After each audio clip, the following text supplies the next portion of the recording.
Hey everyone, welcome to the Bold Inventor Show. I'm your host, JD Houvener, owner, founder, patent attorney at Bold Patents Law Firm.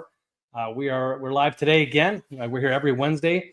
If you missed us live and you're watching after the fact, you can catch us every Wednesday at 1:30 Pacific time, the Bold Inventor Show. So we're here talking to you, the audience of inventors, entrepreneurs, business owners, those that want to be business owners or interested about intellectual property, patents, trademarks, copyrights, trade secrets. Here to answer questions live. Any audience members, feel free to jump in with your questions, comments. You'll be taken to the top of the funnel in terms of our questions. I've got 4 questions that came in over the week. I'm going to get to those in just a little bit. First and foremost is our legal notice. By attending this live broadcast, whether you're on YouTube, LinkedIn, or Facebook, know that while I'm an attorney, this is not a legal consultation. There's no legal advice here. We're having fun. It's a podcast on audio, and we're doing a live video stream. So I'll be sharing legal information. So if you have any questions related to your certain matter, please hold that to yourself and reach out to us in confidence at boldpatents.com. Set up a free discovery call to get started. We've got a guest waiting backstage. I got to chat with him just a little bit, Mr. Ken Lemons. So I'm excited to have him on from Musical DNA. We'll be interviewing him in about 10 minutes or sooner because my co-host, Matt, as you can tell, is not here yet. So our Inventor kit, take a look at this. So we're just putting this up together this past month. This is our Inventor kit. We're giving away the book behind me. Whoops, over here. Bold Ideas, The Inventor's Guide to Patents, the whole PDF, as well as our tutorial patent searching. What are your options today in 2025? The cost, the breakdown, and the application drafting as well, and some guides. If you're going to do it on your own, we give you some tips on what to do, but we do hope and pray you do hire counsel. We think that's the best place to move forward. All right, let's get to the questions. And again, if you're out there and you have questions, feel free to fire away. I'll move those to the front of the list. We've got our Reddit. Our Reddit group's always got tons of questions. Again, I haven't had a whole lot of time to look through this. Looks like this one's from it's a question up in Canada. So let's get to this one. I'll share it here in a bit. Here we go. Okay, my team and I have developed an app that has huge potential. Love it. Please advise. We have come up with a digital solution we think can greatly help our users and customers. How do we go about patenting the app in Canada? How much should we expect to spend on it? What happens if we want to patent in the US for use as well? And patenting turns out to be too expensive at this early stage. Is there a cheaper way to secure a creation? So a lot of good questions there in that. I'm going to keep that question up just to help kind of remind me. I can't speak to Canadian law, right? I've taken and passed the US patent bar, and so I understand the US patent laws. But from what I understand in my experience, it's not all that different. If I were to give some recommendations to someone who is up in Canada, file locally. The beauty is that a lot of these patent offices are connected.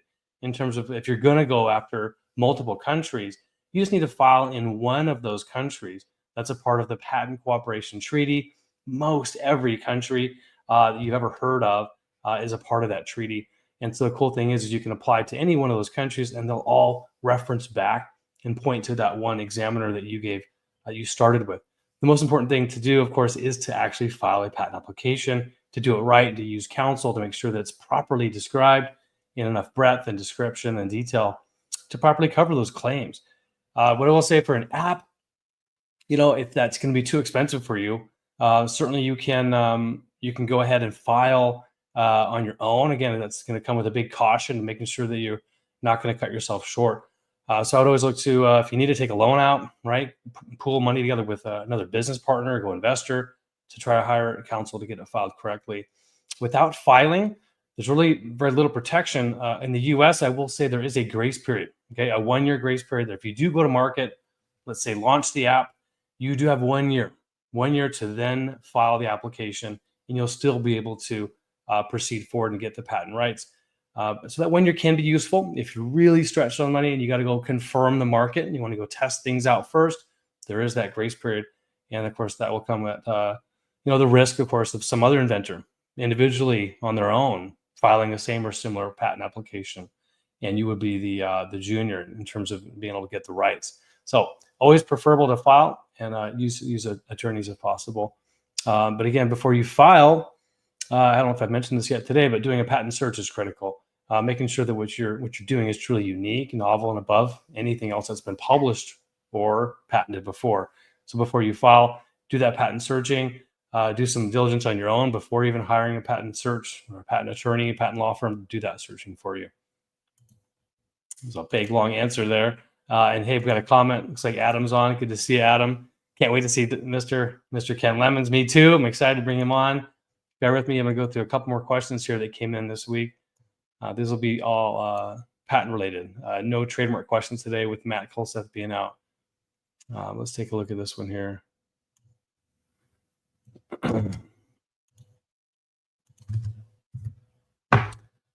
All right. So why does the US allow companies to purchase patents solely for the purpose of litigation, even if there's no product associated with it? So this is a question about some of those companies that acquire patent assets and simply litigate, right? They don't actually make any products. These are also called patent trolls sometimes, and they're negative connotation, those that are non-practicing entities.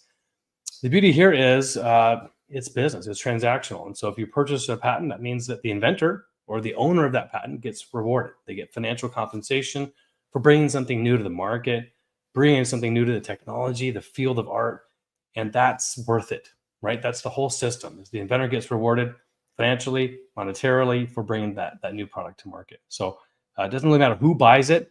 If their purpose is to go sue other people, go enforce the patent, that's the whole point of the system. And so you bet the US is going to allow that capitalistic cycle to continue. All right, let's take this one.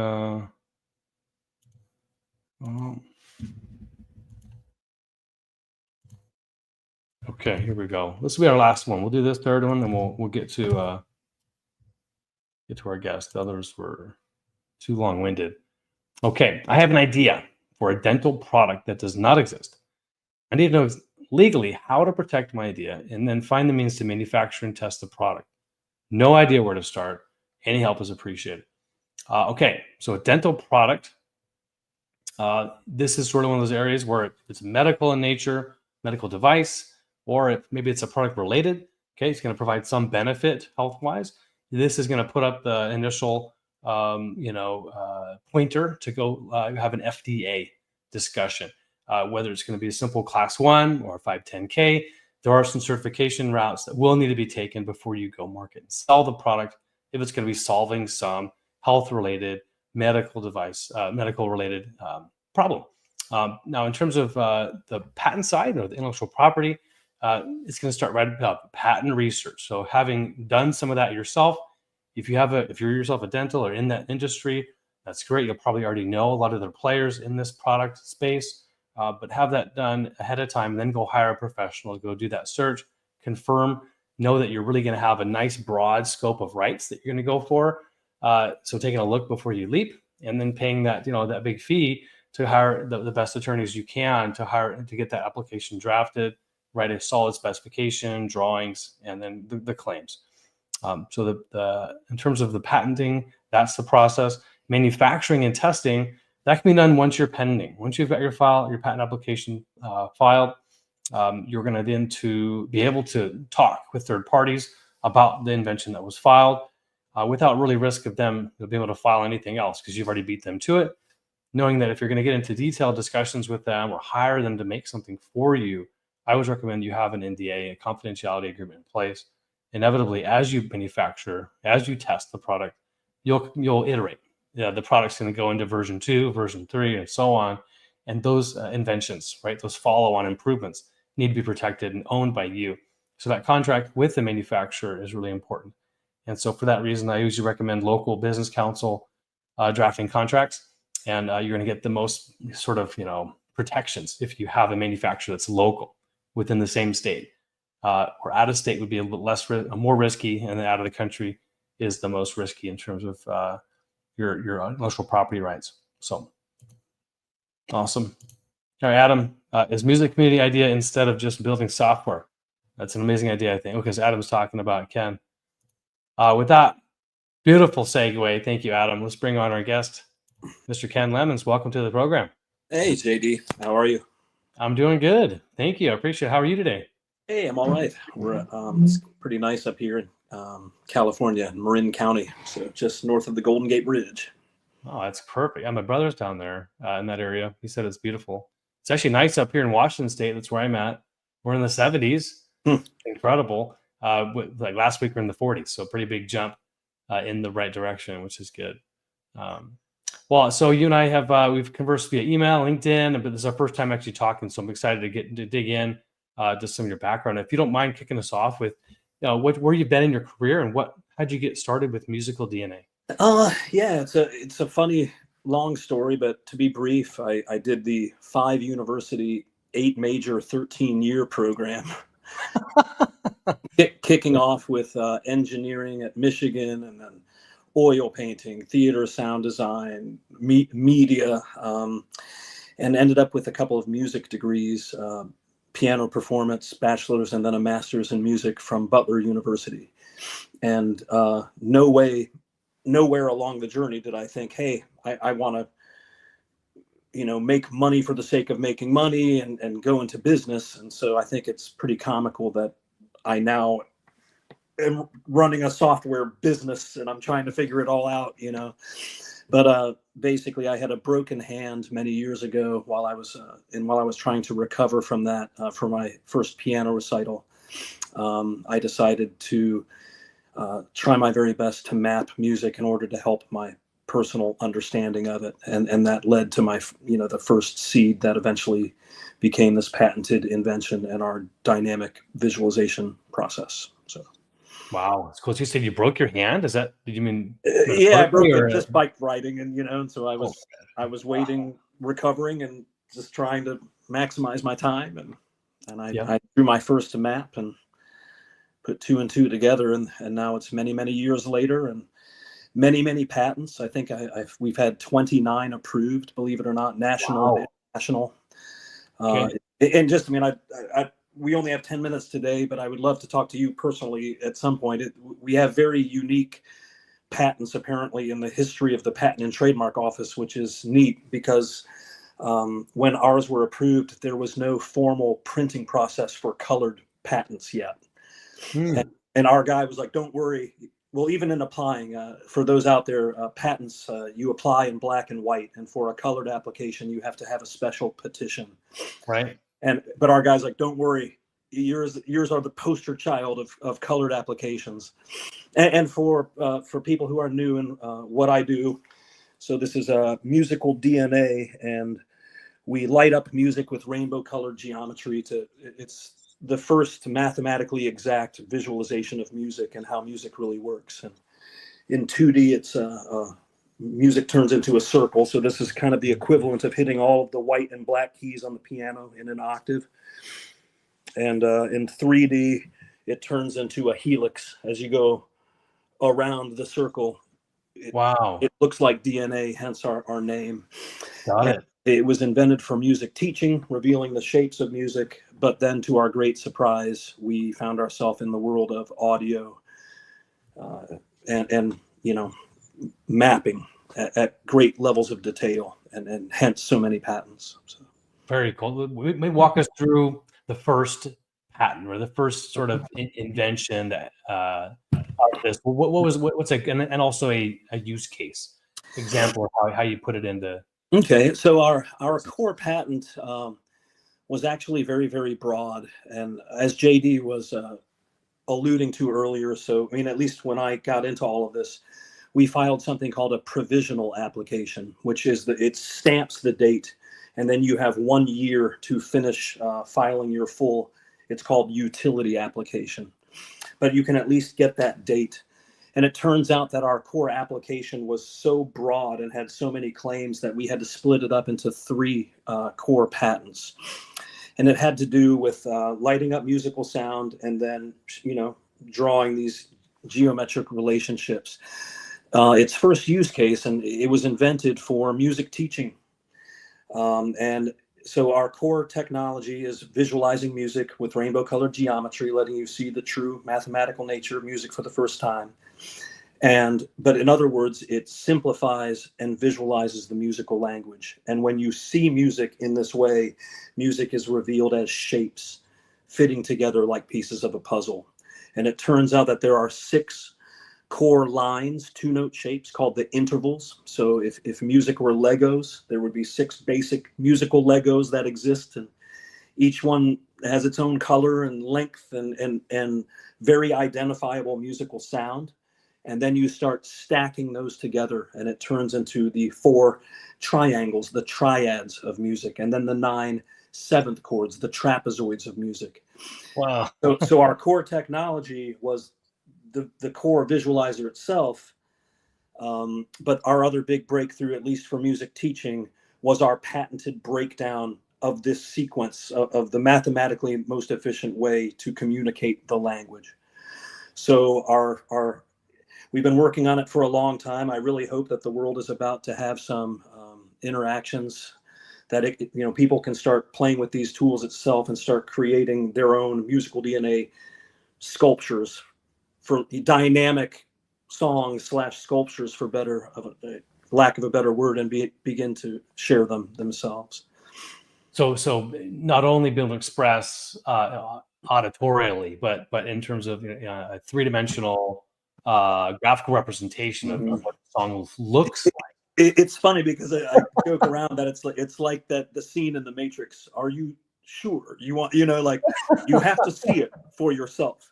It's really hard to describe in words what it is, because I know this is going to be going to a podcast, right? We're trying to get okay. Yeah. If we do it again, I'll have some stuff to light up for sure. But let's do something really simple though. So Yeah. I mean, what's like the piano, the middle C. Mhm. So if I hit C, Yeah. what So does it look, help me understand why I would want to know, or why it might be interesting to know what it looks like.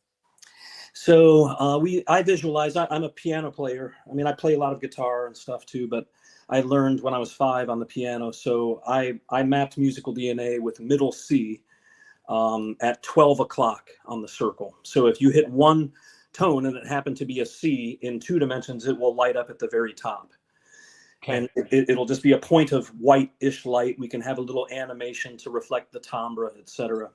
If I hit another note on the piano, so 2 notes, 2 notes are going to light up on that circle, and a particular colored line is going to light up and connect them. So the lines of 1 step away are red, and they sound very clashy, kind of like, and if I do a low register, it's the music from Jaws. Dun, dun, Yeah. dun. Those are called half steps in music. If I go 2 steps away, they're called whole steps. It's the beginning of Happy Birthday.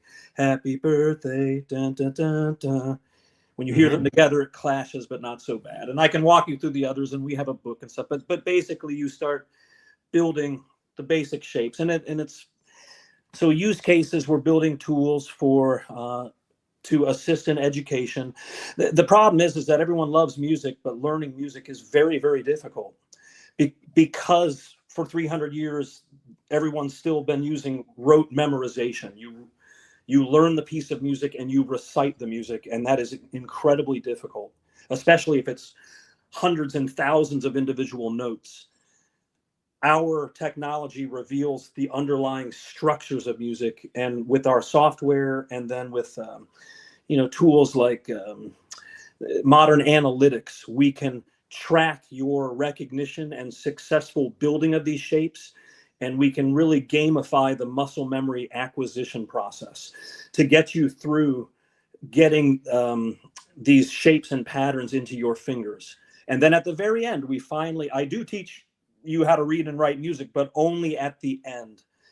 And then we teach you how to write these shapes in standard musical notation, and suddenly you can see underneath the forest, and you identify the forest from the individual trees, and you start to see the big blocks of shapes that the composers are thinking about. And it really does completely unlock you. So first use case, education. Okay. But man, there's a huge market for child development. Our little triangles, they make, when you get up to the 3-note shapes, there are 4 basic triangles, and they link to basic human emotions. So the happy sounding triangle, you can build and learn how to play on your instrument. And there's the sad triangle, the scary triangle, and the dreamy triangle, like a cartoon character getting hit on the head and seeing stars. And so we have a great child development potential market for the next evolution of baby Mozart-ish. Yeah. We have gaming that we're hoping to get into, but our version of Guitar Hero is Musical DNA Hero, and it is real. Cool. And then we have publishing. We're gonna our technology runs on MIDI, but we're filing, like he had alluded to earlier. We have our own continuing, ongoing patent trees that we are continuing to protect our future inventions. Okay. But we have a proprietary file type to share our stuff. We have live performance, and it's big. And I hope, please we've been working for a long time, and I hope the world gets to see it really soon. So that's fantastic. Well, this will hopefully help get it out a little bit. Anything I can do yeah, thanks, brother. sounds like it'll be helpful. So let's talk about the patents itself, the process. I assume you've got counsel to help you get some of these patents filed, or are you doing this on your own? No, over the years, we've had a number of different highly powered firms and individual reps from each firm help us. When it comes down, I've actually navigated the process, I think, enough. When it comes to some of the simpler things, some of the trademarks, I've been able to navigate on my own. But when it finally comes down to the actual patent process, I mean, it's hard to raise that much money, but you have to have an expert do it. And there are just little things like, when you file the very first one, I wouldn't have known this, but our guy you're expecting it to get denied on the first round. Yep. And it's a secret trick. If it doesn't get denied at that first level, you didn't ask for enough. You didn't ask for enough. Right. Then you might have left something out there. And it's important to trust the patent attorneys, because they know the system, and they know how this system works. I do wish I had spent a little less money in the beginning on it. It's so important as an entrepreneur to have patents that line up with your actual monetizable products. Yes. Right. So there's that part of the story as well. But all in all, it's worth it. They'll work with you, and you have to write out how it's original and an unobvious outgrowth of the old system. But we have to help and trust your attorneys. Yeah, and so they're still working for you, right? They're good for 20 years from the date of filing. And so to that end, to a question, have you seen or smelled any potential infringers out there? Anyone trying to rip them off? Interestingly, no. God bless it. I don't know. We'll see. And maybe it's just that my idea was that unique. We do have, it's interesting, and I believe I can share this no problem, but most so patents last for 20 years. Yep. If you don't have enough money to get your product to market, eventually it's geared towards letting your invention go to market so that civilization can have access to your invention. Yes. Our civilization. Yeah. Trademarks, however, last like Walt Disney and Mickey Mouse. It'll last, I hope, 70 years past my death, our trademarks. And I just want to share this because you'll find it interesting as a patent attorney yourself, but Nike's swoosh, for example, has nothing to do with their manufacturing process of how they build shoes. With Musical DNA and our Rainbow Circle and our trademark, we're very luckily, our marks reflect our manufacturing process for how we build software.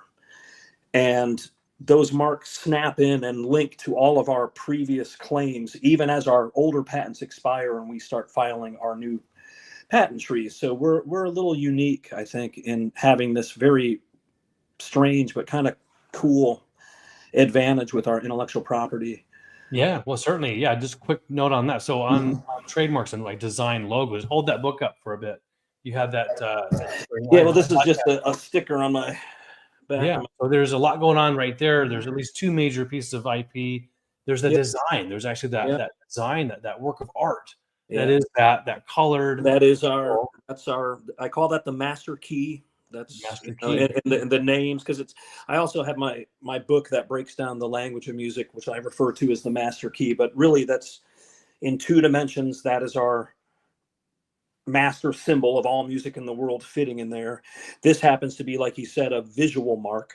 Right. Yeah, and you can Which protect uses that. the images, but then you can also have your the words themselves can become your word mark, and it's important to overlap those. And if you're So starting your trademarks, company, yeah, thanks.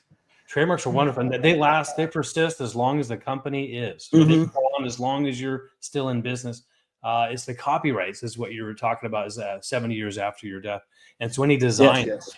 would continue, if you register at the Copyright Office, those would last your lifetime plus 70 years, which is great. Okay, so let's talk about going to market, and so what you're actually selling. Are you selling anything now? At this exact moment, no, but keep your eyes peeled. I hope, I mean, I don't want to say it and jinx it, but I hope in just 2 or 3 weeks from now, we could have our very first live musical DNA visualizer via apps, Okay. that you'd be able to touch a digital piano and interact with music in 2D, in 3D, turn on note names. We have a chord and root identifier that goes through our patented breakdown of the language. And then we'd have copyright accessible music, very limited in the beginning, but classical music that you can play back and watch multiple channels on in 2D and in 3D. And Cool.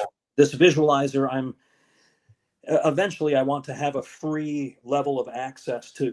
It's funny because as an entrepreneur as well, and for all of the other entrepreneurs out there, oh my God, you just have to keep pivoting. I'm sorry, I got sidetracked by seeing a cool comment. Yeah. But anyway, you have to get me back. Where was I at, brother? I'm sorry. Talking about your in 2 weeks you're rolling out this visualizer. Yeah. Yeah, so I think it's important. I thought always have to pivot, and here I was, and I thought I was in the world of software product building, and Okay. it turns out that I might be in the world of software community building, and it is a different thing. And Okay. so I have multiple, they call the minimum viable products, but I greatly want at least a core free interaction that's accessible to the world, that people can begin to see what this is. And then I have my new book that I'm very proud of, that explains the language that I was refraining from releasing until we had a visualizer, so people would understand what it was for.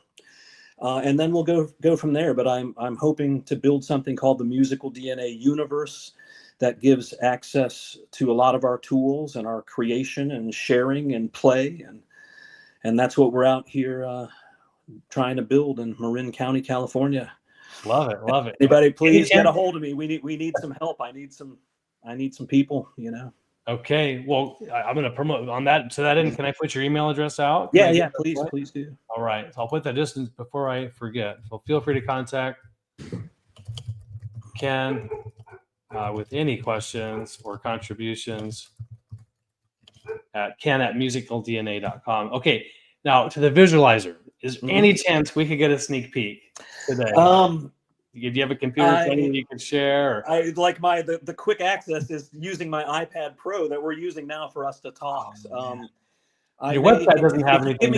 If you take me off the screen for a minute, and I'll see if one of my other iPads is charged, and I could show you a little sneak peek for sure. Oh my gosh, let's do it. Okay, I'll take you off. I'll bring you on in just a few minutes. Cool. Well, that's fun. Maybe get entertained here. Get a sneak peek on Ken Lemon's visualizer. This is going to be a part of his app. He hopes to release in just a couple of weeks. So hang in there. I'll do a couple of Q&As while we're waiting for him. I do want to show off his website. You can visit musicaldna.com. Take a look at that. He's got his public website up for what's currently available, but certainly something fun. If you have any questions or comments to make for him, please fire away. Thank you, Lucero, Sparky, Marcos, Jonathan Mitchell. As always, good to see you. Adam Braun, love it. How are you guys? Maybe you could drop in the comments how you guys know Ken, what your background is. Would be fun to see that too.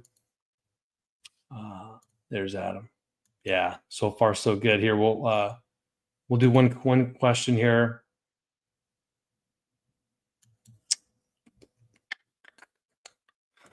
Here's a good one. this one comes out of our Quora. What are the key differences between utility and design patent drawings? So while I don't actually do the drafting ourselves, we use a couple different vendors for doing the drafting of the drawings. The major difference is on design patents, the drawings is that's what controls the rights of the patent. So design patents, you'll be surprised if you ever look them up. There's only one claim, one English word claim, and that is the ornamental drawing as shown. So the black letter outline with the clarity you have in the design is what will be what you own. Now, that's not true with utility design. Utility patents, the drawings only support the written words. So utility patents, you own words. Design patents, you own the drawings. So they become much more important, of course, on the design patent side. Drawings are important on utility, but like I said, they're not actually going to come away and own it. What can be beneficial with utility patent drawings is when you first file a utility patent, maybe it's the first application, the parent filing. If you are detailed enough in your drawings and you go through examination, you can then afterward file a divisional or a continuation application that's a design patent based on the drawings that you filed with your utility patent. So if you're really wise, work with a good counsel, and you think there's some design aspects that are novel and non-obvious, you can get ready, prepare to do a design patent application filing after you do the utility filing. So that's the answer to that question. Let's see, Adam. So you've been friends since high school. You're going to be highly involved in his rhythm development section of the company. Been a drummer for 46 years. Love it. Thank you, Adam. Appreciate you sharing that. Looks like Lucero is my best friend of 25 years. Oh man, those years are tight. Best friend at the wedding. Uncle to my son. One heck of a musician. This is music at its core. Yeah, this sounds like a really, really big deal. You guys are obviously super close. That's great. Thanks for supporting. Ken, thanks for supporting this the Bold Inventor Show. Looks like Ken's still trying to pull up what he can on his end. I'm going to do one more question. This one's good. I like it high level. Might get me on my soapbox. What's the biggest problem with the U.S. patent system? Ugh. Well, I would say it's, I think it's kind of something that Ken alluded to a bit, and it's having to do with the cost. I think it is a lot of red tape. There's a lot of delay. Maybe that's it. That it just takes so darned long to get a patent granted. And there's a lot more political. I could get into that with respect to what's going on right now, right, with our country and our leader, where there's, he says it cleaning house, right, where they're either letting go or allowing voluntary layoffs for federal employees, including those examiners at the USPTO. So while we're already waiting a year to 2 years to get back to inventors now, it may be even longer because we now have fewer patent examiners at the USPTO. So that is going to be the number one problem. It takes too long to get those inventions examined to see if they're going to allow them to become patents. And so because it can take a year or two, and maybe hopefully not 3 years, that's a ton of time. And certainly for fast-moving technologies, right? Think AI, right? Blockchain, certain signal processing, electronics, telecommunications. These are industries that are really fast-moving, and in 3 years, the whole market can shift. And so, what's the point? What's the point of going after and spending what could be tens or hundreds of thousands of dollars acquiring patent rights when in 2 or 3 years that market opportunity is gone? So that's a major issue right now for the U.S. patent system, I would say. Let's check back in with Ken. Ken, how you doing? Thumbs up? You got something? Garage. Oh goodness, yes, I think I do. I'm going to put this on the larger screen, so hopefully people can see you here. Hold on. Let's get through. Hold on. I gotta get your screen bigger here. Okay. Okay. So here's this is kind of a gentle free play visualizer. Let me turn on a piano here that I can touch. That'll make it a little bit easier to see. Wow. Okay. So I'm going around the circle. Let me see, 3D. Well, let me turn on my I can turn on my chord and my note names. So you're seeing kind of the plumbing, not not the finished, sexy, juicy graphics and stuff, but at least you can see that the pieces are there. Well, you're touching all the keys, right? So like this one key at a time will just show one chord. Is that right? One actual line. One key will show one point on the circle. Oh, just a dot, just a point. Yes, okay. Two notes together will show a colored line. So these are the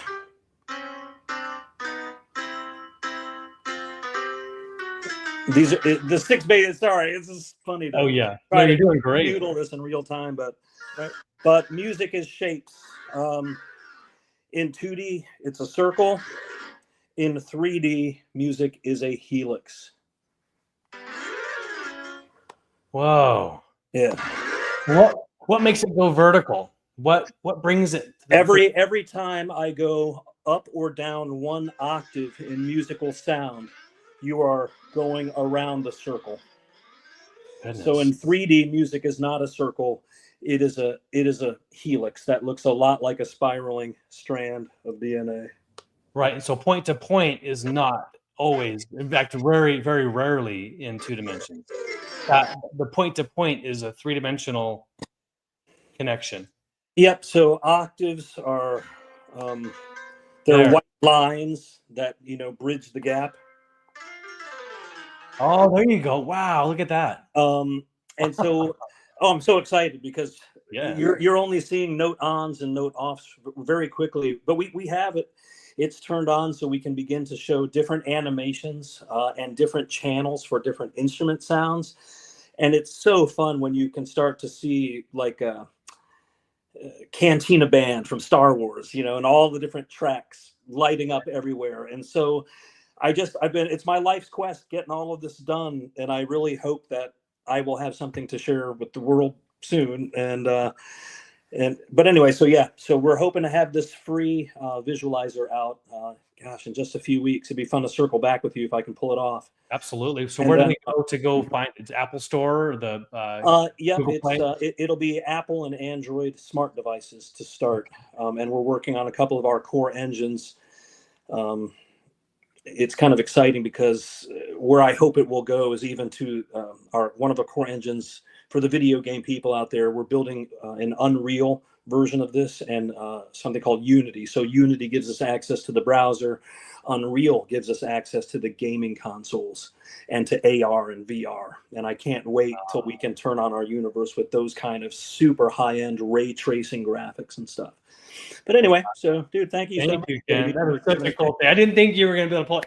There it is. Oh my God, I was running around. I didn't think I was going to be able to, but we did it. So I appreciate you. You've got your fan club here, part of your fan club here. You got Lucero, Adam, who will turn you guys on. Jonathan says EDM concerts will love it. Yeah. I can't wait. We're turning it on for Ableton. So and that's the EDM big engine, and I can't wait. Where I want to live with this, I mean, and the teaching is important, but I want to be out on stage lighting this up, and really. So you want to perform as well. Mm-hmm. You want to perform this stuff. Love it. Yeah. So Adam says Oculus, right? The VR, so many applications. I'm excited. But that's why we knew we needed. I'm grateful too, man. It's very nice of what you're doing to help people in the world out there. We all need encouragement, but we knew we needed the patents. We didn't quite know how. Oh, this was interesting. Okay. When I invented this, there was no iPhone yet. It was on the sites of coming out. So how could you have possibly written a business plan? Yeah. No, it's way out. Yeah. You've been at this for a while. Yeah. Burning desire to bring this about. It is what it takes. Well, certainly fun to have you on. We're going to have you back. I'd love to see that. Yeah, sounds great, man. Launch. Again, reach out to Ken with the email. Check out Musical DNA. Is that the name of the app, I assume, Musical DNA?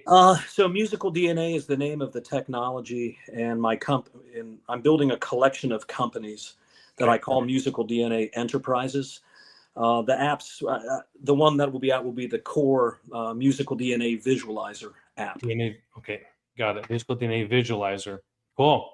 I'm going to take a look at it. I'm excited. So there will be a free version Any paid I version? think I'm leaning towards that. So yeah. Okay, sounds good.